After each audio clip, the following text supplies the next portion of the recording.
How's everybody doing? And welcome back to New York 1-to-1. I'm I Think You Know, and in today's episode we'll be fully redoing the Manhattan Bridge with a gorgeous new asset and talking about its rich history. And later in the live play we'll look at a ton of detailing on the Manhattan side of the bridge. But first, let's dig into the history of this gorgeous bridge. This bridge is actually the third of the bridges in Lower Manhattan, with the Brooklyn and Williamsburg coming first. It opened on New Year's Eve, 1909, was designed by Leon Moisseiff. Probably not pronouncing that right. Don't care, gave him my best shot. It currently has 5 Manhattan-bound lanes, 2 Brooklyn-bound lanes, a pedestrian track on the south side, a cycle track on the north side, and 2 sets of subway tracks, bidirectional on both the north and the south sides. And that's where our story kind of begins here, in talking about why I entitled this episode, or at least on the thumbnail put, The Broken Bridge. See, when this bridge was opened, the northern tracks connected to what is now the BMT Broadway line leading into Midtown Manhattan and beyond. This is the what is now the N, Q, R, and W trains, the yellow colored trains in the New York City subway system. But the southern tracks on the bridge originally connected to the much shorter BMT Nassau Street line, and that is the brown colored line in Lower Manhattan that ends at Broad Street in the financial district. But because it's much shorter and doesn't really go anywhere, the loads on the bridge became really unbalanced. You had a ton of more trains on the north side of the bridge, less trains on the south side of the bridge. And combining that with just kind of a general lack of maintenance over the decades, by the mid-50s, when a train would pass over the bridge would shift up to 3 feet, which just must have felt terrifying if you were in one of those cars.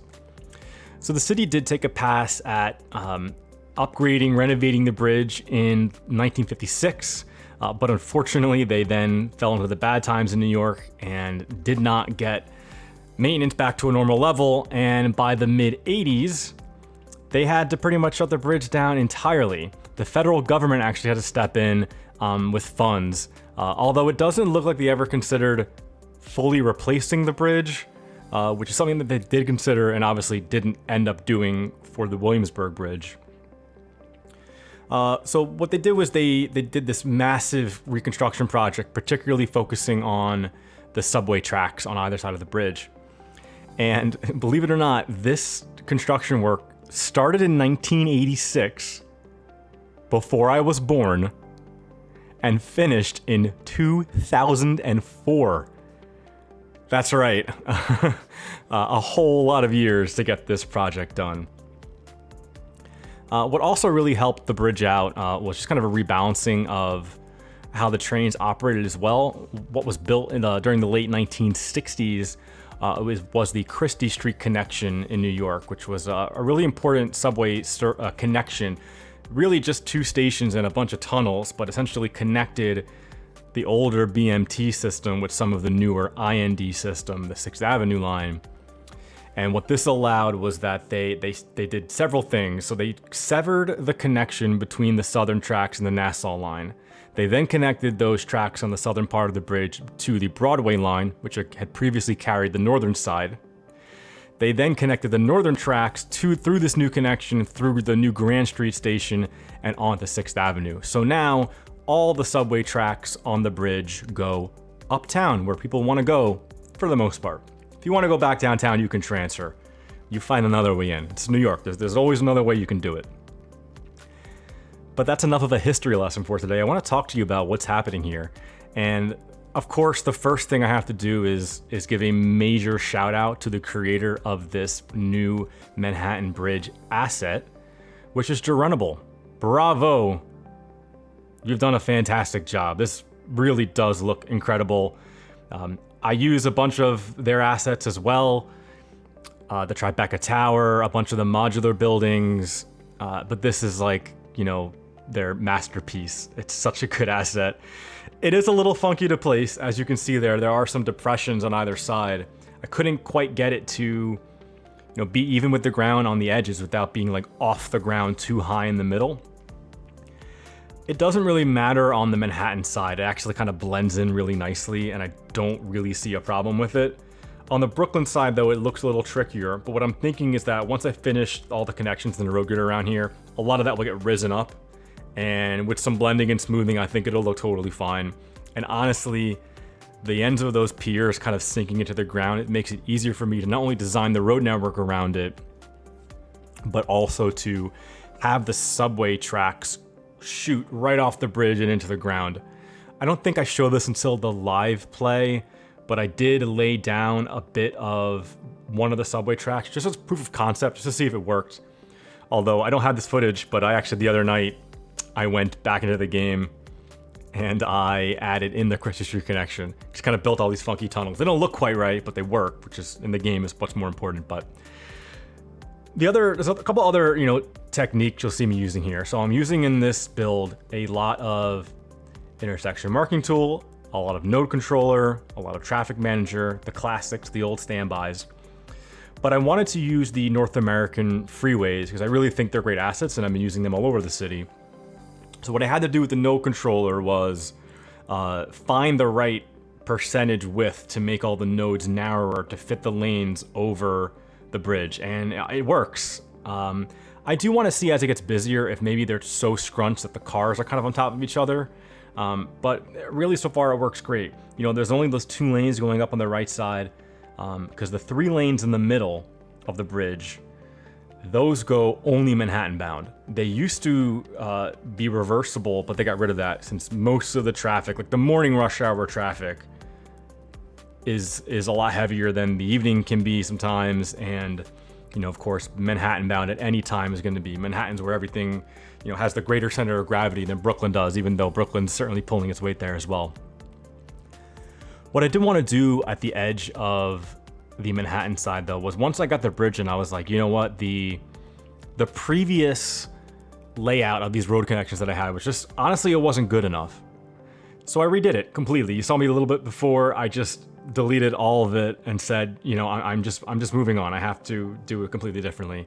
And this kind of led me down a path of this being the most heavily decorated, highly detailed part of the city that I've done so far. And I feel like I've said that in other episodes, but I don't know, the way that this build is coming along, I just have these moments where I just want to detail and I want to make it look good. And this is one of those areas. So just kind of tweaking things a lot with different roads.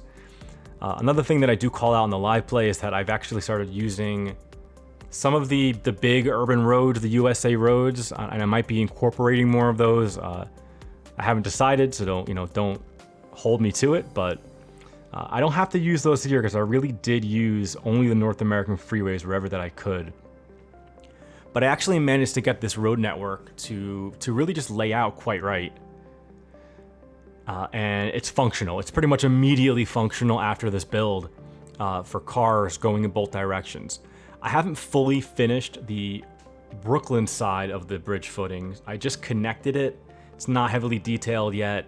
It's not fully connected to the BQE yet, but I wanted to focus on the Manhattan side first because as you'll see in the live play, I've put in a lot of buildings around here as well. So I've filled in a few of the blocks kind of like that surround the footings of the bridge here to, give the area some more character and make for some lovely screenshots. So the other thing that I do need to call out, because I probably didn't show it as much earlier in the video, when I was doing the history section, you were seeing footage of how I use node controller to put the roads over the bridge span. I also used a lot of move it to get a slope, but I found that sloping really didn't quite work, so I had to kind of grab it node by node and manually set the slope, manually set the width. Very time consuming. So what you'll see by the end of this, I didn't show you the footage at all for building the center lane or this lane, the far northern Manhattan side lane at all, because the process was exactly the same, except just, finding the right width for each respective roadway. But very time consuming. And I think it's going to be even worse when I do the subways because they're buried within an asset, below an asset. I do like using the picker tool within Move It because that does let you kind of only select what you want to select. So I'll definitely employ that, and I'll probably do that off camera. There will be a big episode in the future where we do like all the BMT subways, basically, like a big Brooklyn into Manhattan subway series. Because I definitely want to get some more subways going. Like I said, I did build a Christie Street connection off camera. I've been fixing and tweaking some stations. I think I might need to do some more work. I want to try to avoid the issues that I've had in some of my previous New York builds, where the subway cars, like the length is like too long for some of the stations, and it's really easy for them, especially when they're turning around at the end of a line, to get like jammed. So I think I want to make some like loops, which don't exist in real life, but in the game will work fine, to loop like local trains around while express trains, just go in and out. But I have to really be cautious when I go forward to make the length of this platforms themselves a little bit longer using Metro Overhaul mod. And somebody had definitely called this out in an earlier video, and whoever you are, give yourself a pat on the back. You are absolutely right. So I have started doing it with a few stations here or there, maybe not ones that you've seen me build, but something I'll do going forward. I probably won't be like changing and upgrading anything, because it's just a pain. I don't really feel like doing it, so I'll find other ways around it to make it work correctly. And like I said, we'll just make it work. I'm not worried about that whatsoever. So we're back here now on the Brooklyn side. And like I said, this area is not going to get as heavily detailed. However, the road connections here are really interesting. So unlike the Manhattan side, where you have all these kind of like roads filter in from different angles, from different streets, all three of the lanes, so the two Manhattan-bound roadways and the Brooklyn-bound roadway, all kind of like dead end onto this road here. And then that road dips down further and connects into what I believe is like Flatbush. I don't have a map in front of me right now. It's been a long day, but or it's Tillery is one of the connections around there. I don't know. Somebody correct me and be pedantic in the comments. I'd really appreciate that. But getting this intersection like just right with Move It with no controller was such a pain. I'm not even showing you all the footage. Like I cut a bunch of it out as well. And then just really working on both getting the lane connections right, and then adding in as much intersection marking tool as I can. Because in these areas where you have different roads, so many nodes connecting, but also so many different kinds of roads, I have workshop roads, highways, vanilla, it's a mix. And if you don't put some effort into it, it's not going to look right. But my savior, I think my favorite no controller feature is changing it from flat to slope and just watching things automatically fix themselves, and then wondering why that's not the default action. Although, I think I called that out in the last video, and I actually found a scenario when I was test fitting the subway track, which actually works better when it's flat and not sloped. So there's your example. There's your case study right there. But yeah, just with using both the lane connections and a mixture of intersection marking tool and traffic manager, I can turn these intersections from looking like they're broken, like you don't, from the median disappearing. So I put the median back in with the intersection marking tool, as you'll see me do here with this filler and a raised pavement.